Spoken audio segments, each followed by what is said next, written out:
Telur-telur ibu itik menetas, mendedahkan anak-anak itik yang comel.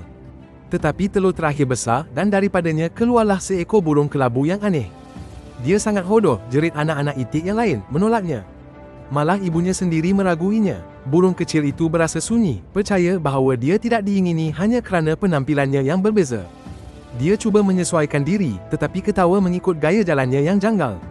Dia melarikan diri, hanya menemui bahu yang dingin dan penolakan berterusan. Selepas musim sejuk, burung yang dewasa dan kesunyian itu melihat angsa-angsa putih yang megah di sebuah tasik. Dia menjangkakan penolakan biasa daripada mereka. Apabila dia tunduk untuk minum, dia melihat bayangan dirinya sendiri di sebelah bayangan mereka. Sungguh mengejutkan, dia bukan itik yang hodoh. Dia adalah angsa yang cantik, anggun, sama seperti mereka. Dia adalah angsa sepanjang masa, hanya dilahirkan di sarang yang salah. Penolakannya bukan kerana hodoh, tetapi kerana salah faham. Dia tidak ditakdirkan untuk menjadi itik, tetapi angsa. Penolakan hidup sering berpunca daripada orang lain yang tidak melihat diri anda yang sebenar.